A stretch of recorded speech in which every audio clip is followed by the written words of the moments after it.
Assalamualaikum warahmatullahi wabarakatuh. Rekan-rekan semua, di channel kali ini saya akan menghadirkan sesi baru Tanya pada Master. Dan hari ini saya ditemani oleh salah satu master di dalam tim kami di New Univision. Beliau bernama Pak Imam, Pak Qori Imami. Beliau memiliki latar belakang sebagai penyuluh agama, pernah menjadi konsultan IT, pernah menekuni industri network marketing, dan cukup sukses di bidang yang sekarang kita tekuni bersama-sama, yaitu di industri financial security network. Nah, kita akan ngobrol dengan Bapak Imam tentang topik-topik yang sangat penting dan seringkali muncul di lapangan dan rekan-rekan seringkali mengalami kesulitan untuk mengatasinya. Kita akan belajar bersama-sama dari Pak Qori Imami. Apa kabar Pak Imam? Alhamdulillah, Pak Alam. Sehat semua ya Pak? Alhamdulillah. Ini hari yang saya tunggu-tunggu Pak Alam, bisa ketemu setelah sekian lama di Ramadan ini kan kita nggak pernah ketemu Pak Alam ya. Ya, lama kita tak jumpa. Betul.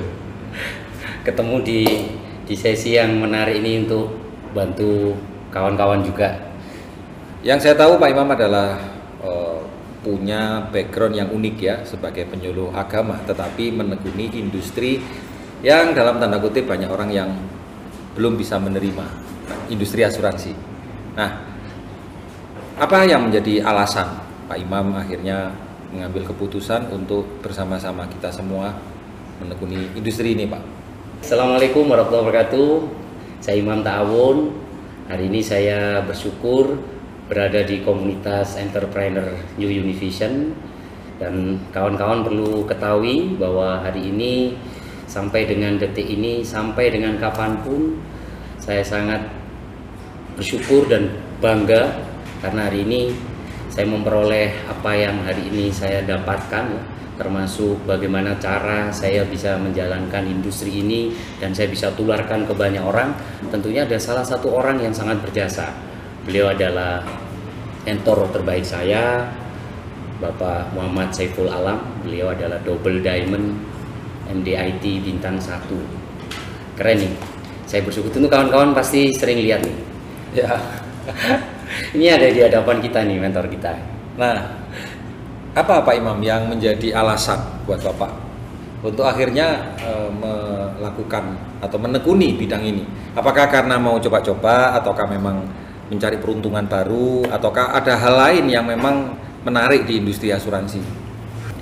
Sebelum 2017, saya ingat betul 5 tahun ke belakang, saya begitu memang mencari sesuatu yang menantang ya. Jadi 5 tahun saya itu dalam penantian. Tibalah saatnya di akhir 2017. Di situ mulai saya diingatkan sesuatu. Ayah kandung saya, beliau tutup usia, dan mungkin bagi seorang anak kehilangan seorang orang yang dicintai itu sesuatu yang sedih lah. Tapi bukan itu, bukan sebuah kematian atau tutup usia membuat saya sedih. Di situ saya mulai berpikir ketika beliau dimasukkan di ruangan khusus, kalau tidak salah ruangannya adalah IGD. Disitulah saya mulai melihat berapa biaya yang harus dikeluarkan. Kalau tidak salah tanggal 6 Oktober 2017. Waktu itu saya diminta ke ruangan kasir ya. Kira-kira kalau di ruangan kasir diminta apa Pak Alam? Ya, tentu saja masalah keuangan Pak. Iya. Jadi saya pucet pasih waktu itu Alam. Pucet pasih. Ya yang merasa waktu itu gak ada uang, gak ada biaya, gak ada uang yang saya ingat betul waktu itu, waktu di total berapa yang harus disiapkan, kurang lebih hampir 80 juta Pak. Angka 80 juta mungkin bagi teman-teman yang seprofesi saya ya, seorang penyuluh agama, aktif ngajar ngaji di beberapa pendidikan juga di SMK waktu itu, saya mulai mikir angka segitu saya harus dapatkan hanya dalam hitungan jam. Hitungan jam. Saya dikasih waktu antara 1-2 jam untuk memutuskan apakah ayah saya waktu itu harus dirawat di ruangan yang serius atau enggak. Karena memang kondisinya waktu itu memang koma gitu. Walhasil 1-2 jam saya berusaha untuk cari koneksi, cari hubungan, ya pinjam sana sini. Meskipun waktu itu saya tabungan, lihat, tahu betul waktu itu istri saya tanya berapa tabungan saya, antara 2-3 juta. Ya. Padahal hampir 80 juta. Jadi saya langsung punya inisiatif. Saya telepon beberapa teman-teman, beberapa sahabat, beberapa saudara yang punya finansial bagus. Ternyata beliau waktu itu ngomong dengan cukup santun menurut saya. Beliau hanya bisa memberikan empati waktu itu, dukungan, doa dan lain sebagainya. Kalau hal perihal finansial memang waktu itu memang beliau tidak bisa. Dari situ saya mulai mikir, orang punya kekuatan finansial itu penting. Punya simpanan, punya tabungan, punya sesuatu yang sifatnya urgent gitu, kayak macam dana darurat, penting sekali gitu. Saya teringat betul waktu itu saya punya pegang HP Nokia itu tak banting gitu Pak. Karena ya emosi. Karena nggak ketemu solusinya. Betul, nggak ketemu solusi, nggak ada orang yang mau bersedia bantu itu tadi. Ya walhasil dari situ saya mulai banyak belajar. Ya latar belakang itulah saya mulai mencari tahu komunitas apa, industri apa yang bisa memberikan solusi permanen, solusi yang bergaransi, yang ada hubungannya dengan pembiayaan. Jadi saya tahu bahwa orang kalau kena ujian hidup seperti sakit, nggak ada kata lain sih Pak, kalau nggak ada urusan sama keuangan Pak. Iya. Nah ini yang saya lihat menarik ya Pak Imam, bahwa ketika risiko kehidupan itu datang, keluarga mulai berpikir bagaimana memberikan solusi yang terbaik. Nah, melihat dalam perjalanan yang selama ini kita alami, justru yang muncul adalah selayaknya kita ini memasrahkan segala sesuatunya kepada Yang Maha Kuasa. Kenapa harus berpikir tentang asuransi? Hal seperti itu Pak Alam, terus terang pernah saya alami. Dan ini yang baru-barusan ini Pak. Oke. Ya, saya sampai geser karena perlu mengingat ini. Ini kan bulan Syawal ya, dimana kita ini ada semangat untuk bersilaturahmi. Ya. Dan waktu itu dalam proses perjalanan kurang lebih 1 minggu yang lalu, saya silaturahmi ke seseorang yang saya anggap secara pribadi beliau seorang tokoh agama yang dalam tanda kutip beliau punya pengikut jamaah yang memang secara rohani, secara spiritual itu dibimbing dengan baik. Dan anehnya beliau itu menanyakan tentang kegiatan apa yang hari ini saya lakukan gitu. Mas Imam ini sehari-hari kegiatannya apa gitu. Iya. Saya ingat betul waktu itu karena memang belum lama ya. Saya jawab dengan santai, ya alhamdulillah kegiatan saya sehari-hari yang pertama adalah masih aktif sebagai seorang penyuluh agama, dikasih amanah untuk mengajar, untuk berdakwah dan lain sebagainya sesuai dengan jadwal yang sudah ada. Yang kedua adalah mendampingi istri punya usaha sewa terok gitu ya. Dan yang ketiga ini yang menarik ini, saya semangat bilangnya. Saya hari ini punya sebuah unit usaha baru, bisnis baru yang sudah saya rintis sejak 3 tahun yang lalu. Dan ini saya yakini bermanfaat buat diri saya, keluarga saya, dan orang banyak. Ya beliau tanya, apa itu? Gitu. Saya berbisnis dengan perusahaan raksasa dari Eropa. Perusahaannya namanya Allianz Syariah. Oke.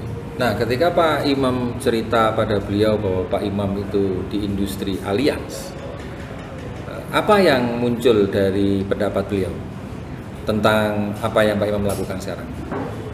Saya secara pribadi ngobrol langsung bertatap muka dengan seorang tokoh agama, adab saya, akhlak saya ya harus takdim kan ya. Harus merendahkan hati, merendahkan diri juga gitu. Nggak mungkin kita sejajar. Saya selalu mengamati beliau ya mengamati, terus berucap-ucap itu juga harus jaga gitu ya. Waktu itu ketika saya mengucapkan saya berbisnis dengan perusahaan raksasa ternama dunia, mereknya adalah Allianz Syariah. Seketika itu beliau ngomong ke saya, "Wis, nggak usah kamu lanjutin lagi usahamu, bisnismu di Allianz Syariah." Seketika itu langsung shock saya.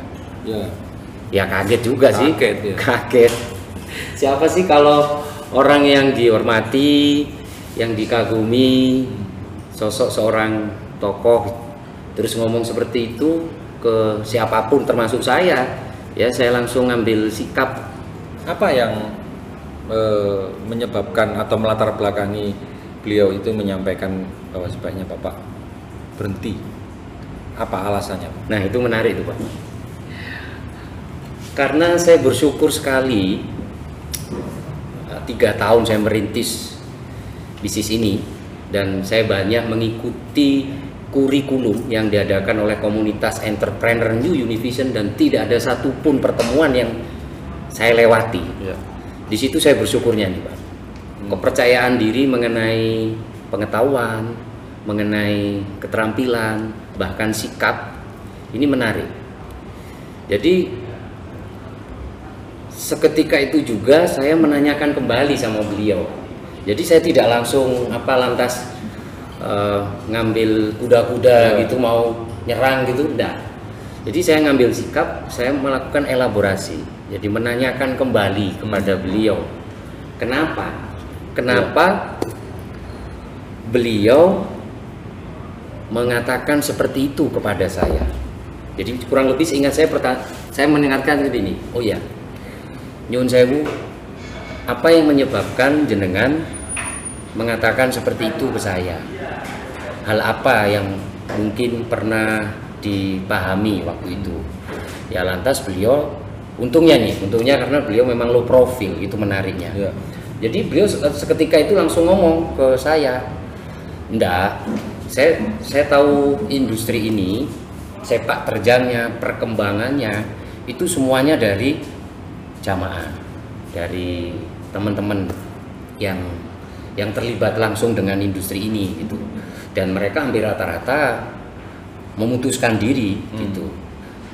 Maksudnya memutuskan diri gimana? Ya memutuskan diri untuk tidak memiliki programnya. Oh gitu. Geng. Ya terus saya lanjutkan dengan beberapa pertanyaan. Menurut jenengan, apa hal yang mendasar di industri ini sampai dikatakan haram dan lain sebagainya? Ya beliau menyikapi dengan bahasa yang dingin menurut saya.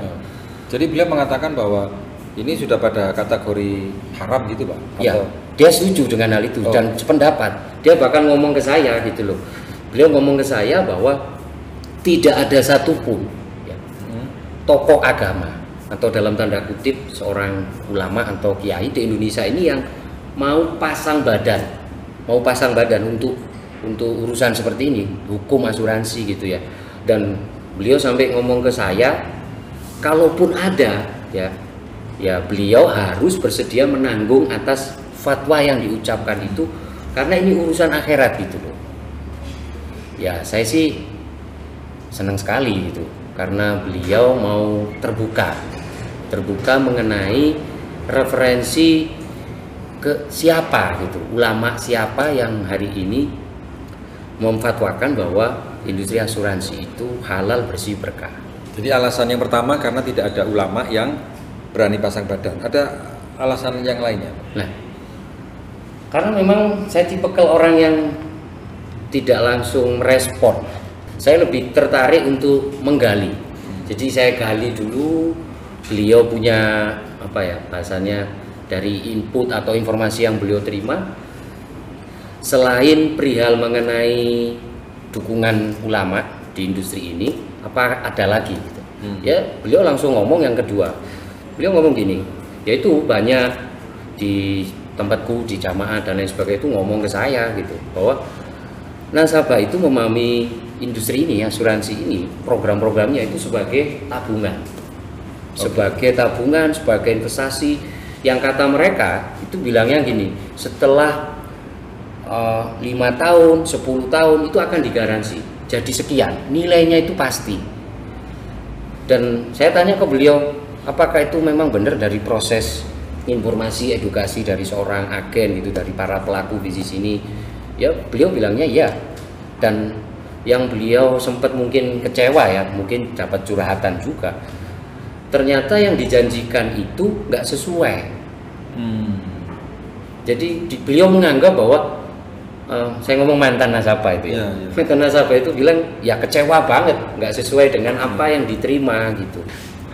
Ya saya sih menyikapinya apa Pak ya, bersyukur sekali sih bisa ngobrol sama tokoh agama dan beliau cara memahaminya masih di jalur kiri gitu, bahasanya masih ambil sisi minusnya gitu.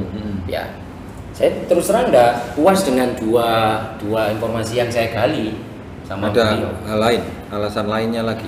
Ada. Ya saya anggap beliau itu cukup kritis sih Pak. Yang ketiga ini beliau ngomong bahwa muncul kekhawatiran jika seorang nasabah ini terhadap tanggung jawab ke agen. Jadi agen ini apakah dianggap bertanggung jawab terhadap nasabah. Jikalau misal posisinya putus kontrak, kan bisa jadi toh Pak, masuk akal toh ya. Atau mungkin meninggal. Bisa jadi toh. Nah, kekhawatiran inilah beliau bilang piye nasibe nasabah itu loh.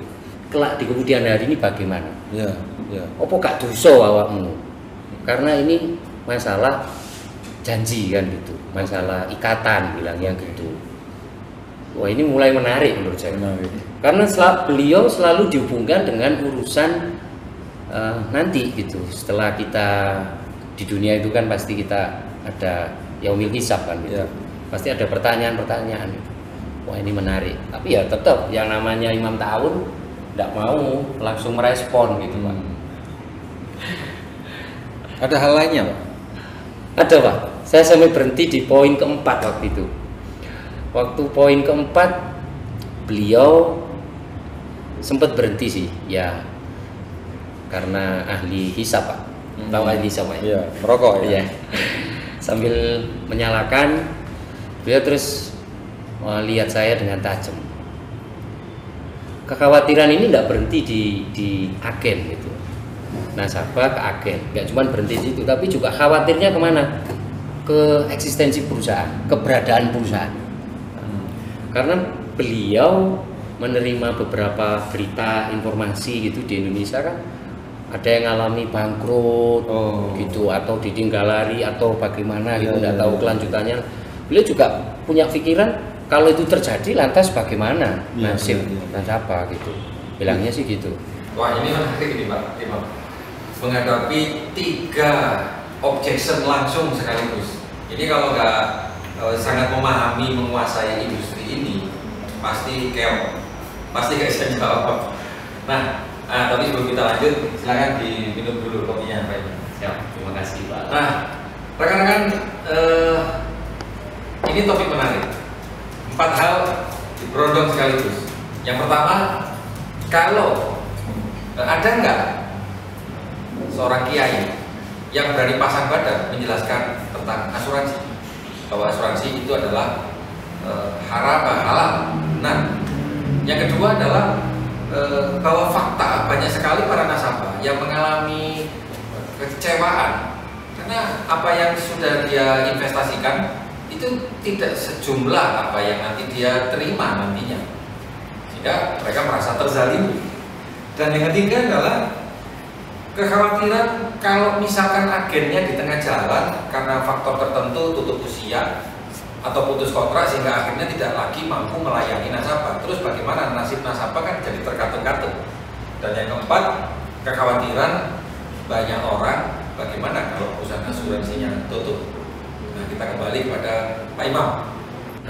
Hal yang paling terpenting adalah kita tidak tergesa-gesa Pak di dalam merespon ya, atau menanggapi beliau punya pola pikir atau apa yang ada di dalam pengetahuan beliau mengenai industri ini. Jadi waktu itu saya mengambil nafas sih Pak, mengambil nafas dalam-dalam, dan saya ingat di dalam pikiran saya waktu itu tidak ada satupun kekhawatiran saya untuk meluruskan kembali, karena saya langsung nyambung sama mentor saya Pak. Jadi beliau, mentor aktif saya ini Bapak Muhammad Saiful Alam, di dalam sebuah channel YouTube-nya itu pertama kali saya ingat di tahun 2018 awal itu saya lihat mengenai mekanisme pengelolaan asuransi syariah. Itu kurang lebih durasinya hampir 30-45 menit. Dari situ saya mulai penasaran sebenarnya. Ya, saya ingat materi itu sih di awal ya. Tapi merespon ke beliaunya, saya bilang gini sih, apa ada kiai atau tokoh atau ulama gitu yang mau pasang badan? Ya karena dari dulu saya secara pribadi untuk merespon sebuah pertanyaan atau hal-hal yang memang dalam tanda kutip tanda tanya gitu, saya memang tidak mau bermain narasi gitu, bermain narasi, beradu argumen gitu. Ya saya langsung bilang ke beliau begini, tentunya dalam hal memutuskan sesuatu secara pribadi, ini saya mewakili untuk saya sendiri, saya bilang gitu. Saya tidak mewakili teman-teman agen asuransi atau pebisnis asuransi atau mewakili sebuah perusahaan. Nah, ini dari saya sendiri, saya bilang gitu. Apa waktu itu yang saya temukan adalah, saya bilang gini, ada sosok ulama yang memang dari dulu itu saya kagumi karya-karya beliau, ya ulama Indonesia. Yang pertama adalah almarhum Dr. Honoris Causa Kiai Haji Sahal Mahfud. Ya waktu saya sebutkan nama beliau, beliau agak berubah gitu, ekspresi. Jadi yang awalnya beliau itu kayak sanksi gitu ya. Iya. Awalnya sanksi, akhirnya beliau berusaha, sikapnya itu kayak berusaha menerima sebuah petunjuk lah, ya informasi baru gitu. Ya secepat itu karena memang saya punya beberapa data, fakta dan data yang selalu saya bawa di tas. Jadi isi tas saya ini kayak kantong Doraemon. Sekali buka gitu informasi apa saja ada. Ya termasuk di handphone ya. Ya ada di beberapa jejak digital. Ya saya tunjukkan ke beliau. Mungkin bisa ditunjukkan ke rekan-rekan Pak. Nah ini, waktu itu saya tunjukkan ke beliau ini sebuah gambar cetakan. Saya ngomong ke beliau, ini salah satu ulama yang jadi referensi saya. Kenapa kok beliau hari ini saya jadikan sebagai referensi dalam memutuskan industri asuransi ini sangat layak untuk kita kerjakan. Programnya kita miliki, bisnisnya kita kerjakan untuk kita bisa sama-sama bersiar kepada banyak orang. Ternyata almarhum Dr. Honoris Causa Kiai Haji Sahal Mahfud ini salah satu tokoh penting di MUI. Jadi beliau ketuanya, ketua umum 2000 sampai 2014. Dan juga beliau waktu itu jabat sebagai Rois Am PBNU juga. Dan saya langsung melihat karya-karya beliau itu hampir 2000 karya tentang fikih sosial, dan memang kompeten. Di salah satu bukunya ini ada dialog problematika umat. Instrumen keuangan ini disebut. Waktu itu beliau langsung saya tunjukin berupa legalitas. Nah, menurut Pak Alam legalitas itu penting nggak? Oh ya penting, karena kita kan berada di wilayah negara Republik Indonesia Pak. Betul. Ya. Kita punya organisasi. Saya teringat ada kawan itu, ini flashback agak jauh Pak ya. Saya punya teman yang sering traveling ke luar negeri, ke benua Amerika, Eropa, Asia, sering traveling gitu. Suatu ketika dia berada di kota yang asing menurut dia, dan dia punya kesulitan, salah satunya menikmati makanan dan minuman. Bagi seorang Muslim yang taat dengan hukum Islam, hal apa yang menjadi keputusan dia untuk berani makan sama minum itu ada namanya logo halalnya, halal, logo halal. Itu merupakan sistem ternyata. Dia bilang kalau orang di negara asing, di kota asing di situ ada mau cari makan minum supaya mereka tenang, itu cari yang ada logo halalnya. Logo halal, dan itu merupakan sistem. Sama ketika saya mau mengambil keputusan di industri ini, saya harus takdim, saya harus patuh dengan arahan ulama, itu umarok dan ulama. Dan beliau almarhum Dr. Onus Kausa Kiai Haji Sa'al Mahfud ini menorehkan sebuah tanda tangan. Jadi ini ada tanda tangan mengenai fatwa Dewan Syariah Nasional, jadi nomor 21 DSN MUI garing 10 garing 2001. Kalau mengenai tentang perihal pedoman-pedoman ini, ya saya setuju sih. Tapi yang lebih saya sangat setuju itu bahwa ulama favorit saya secara pribadi, ya mungkin orang beda-beda Pak ya. Tapi yang membuat saya, hati nurani saya terpanggil itu beliau menorehkan tanda tangan. Ini tentang apa Pak? Nah, Poinnya ini mengenai pedoman umum tentang asuransi syariah. Berarti keberadaan asuransi syariah itu ternyata dibangun dari pemahaman dasar tentang akad. Jadi awalnya problem sih Pak, muncul problem. Kayak orang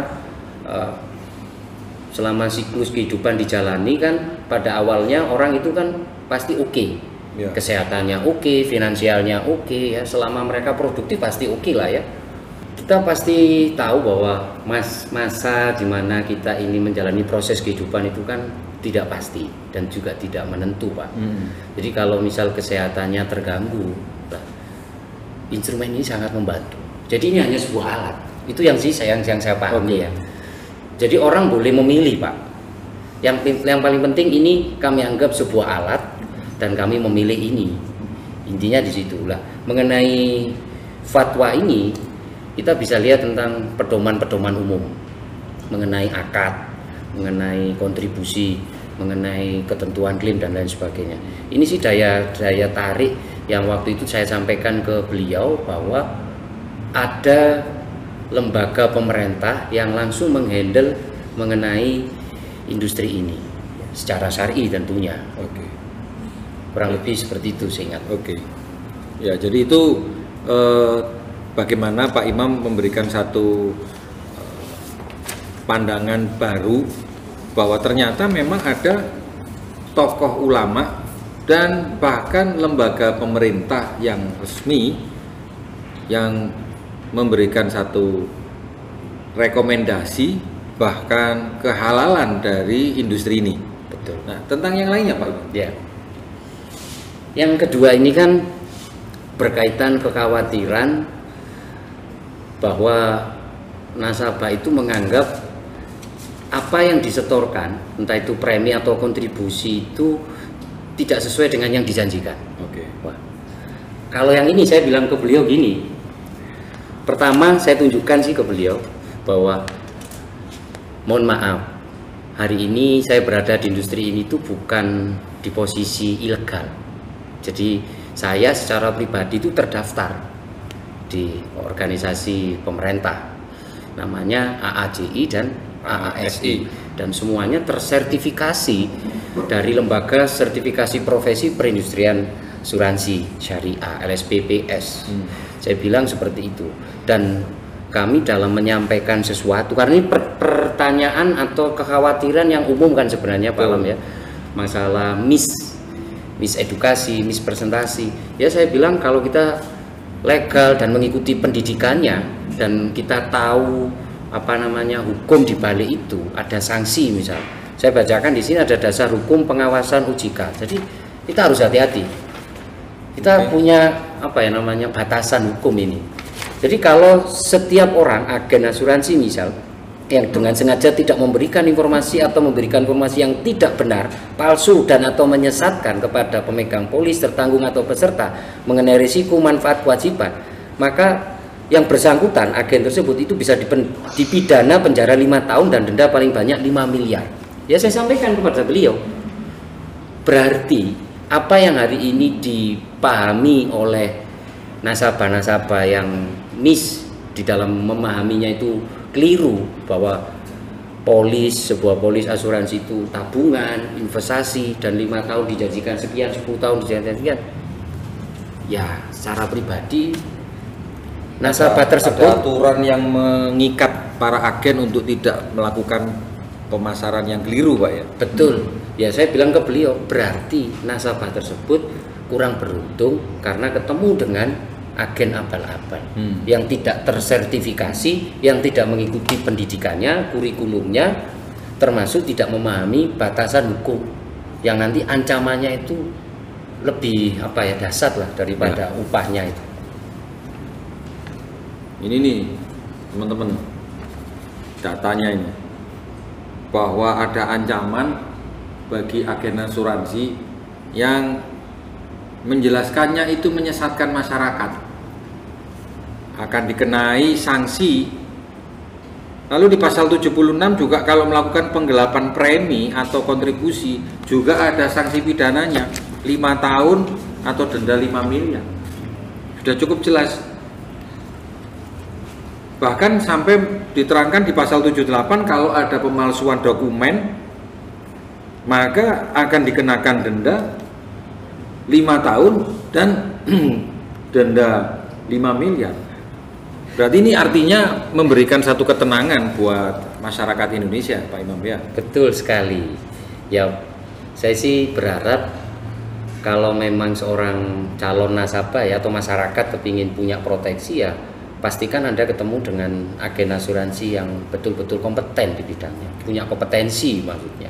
Saat Pak Imam menjelaskan tentang dasar hukum pengawasan dari OJK yang membatasi dan melindungi, membatasi agen dan melindungi nasabah, bagaimana respon dari beliau?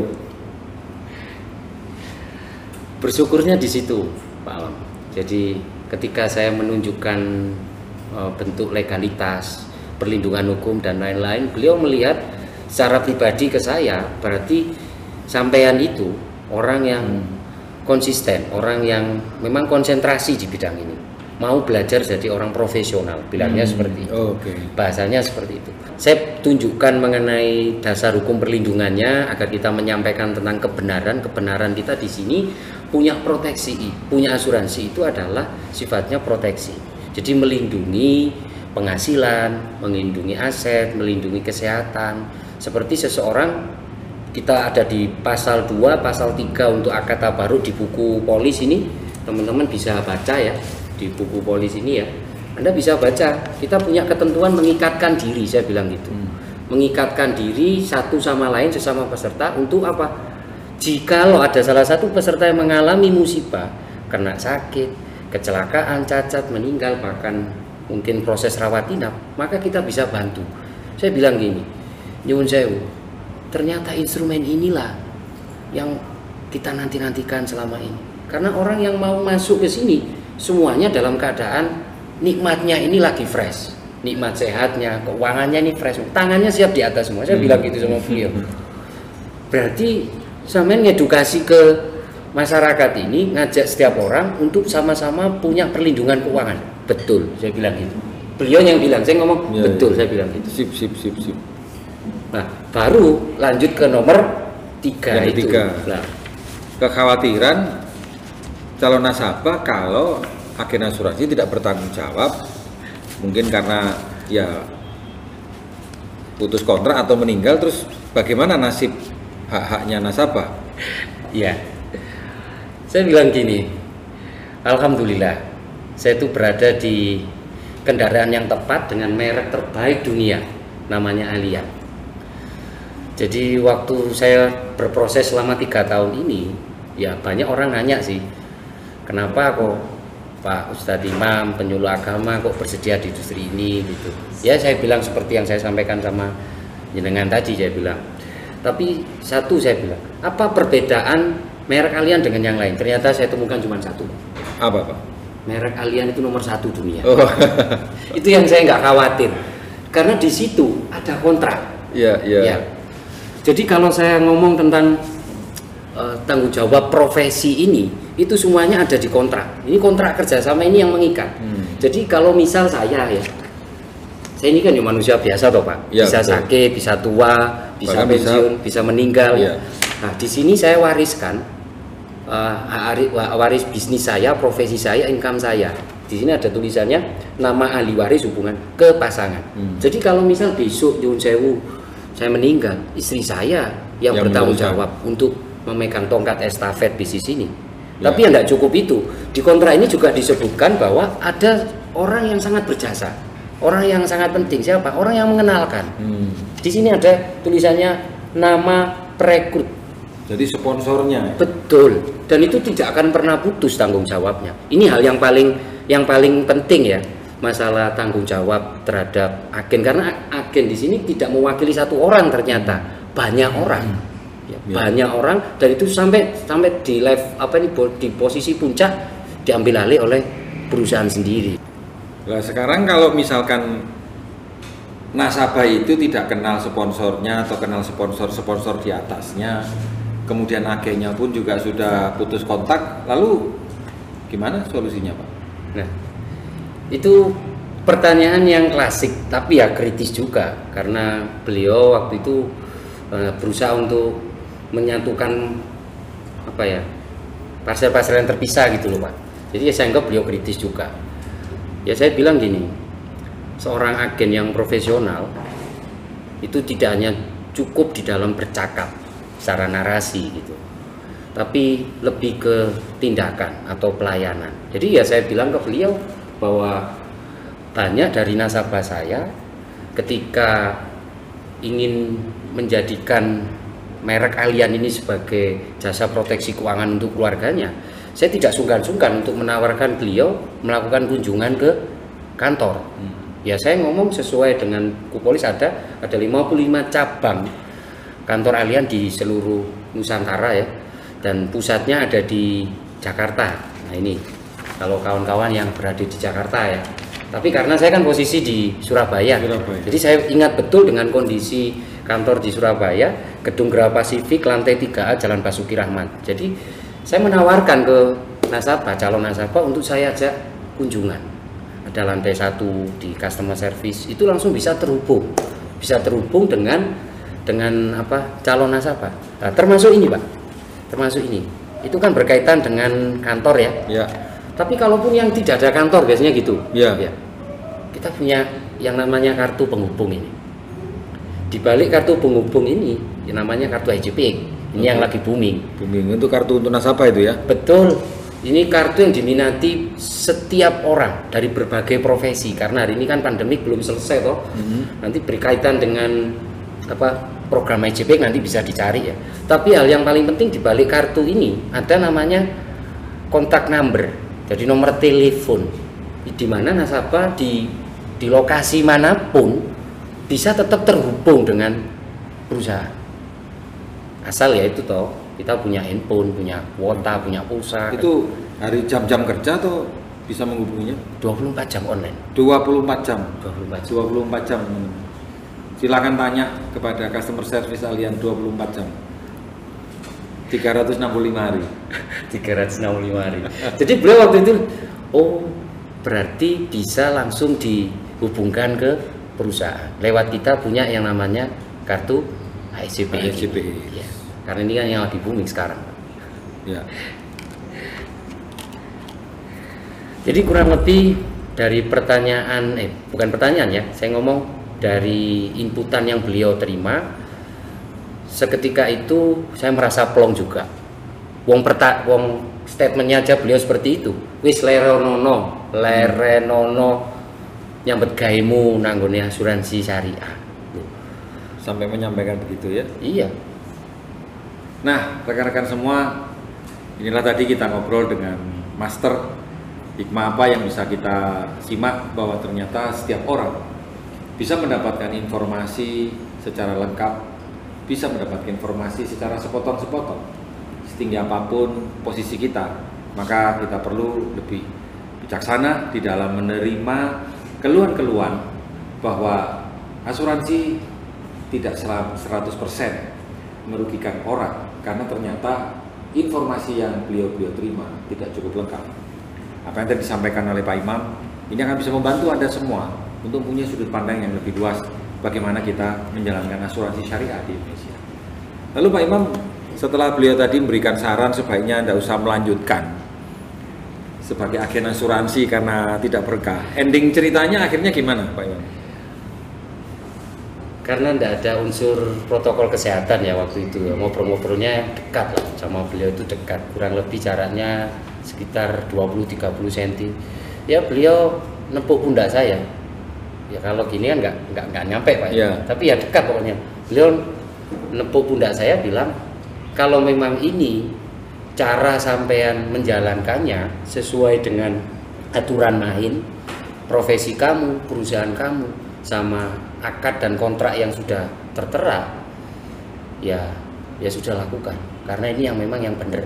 Oke, alhamdulillah, hirupil alamin. Alhamdulillah. Jadi rekan-rekan semua, saya percaya para pemuka agama kita, para ulama kita sangat bijaksana di dalam memahami perkembangan dan dinamika yang ada di dalam masyarakat Indonesia. Kuncinya adalah bagaimana kita sebagai agen asuransi bisa memberikan edukasi secara transparan bahwa asuransi adalah merupakan sebuah ikhtiar sebagai upaya untuk saling tolong menolong jika salah satu dari anggota peserta mengalami musibah, mengalami risiko dalam kehidupannya. Kita akan ketemu lagi di dalam serial berikutnya, Tanya sama Master. Terima kasih. Assalamualaikum.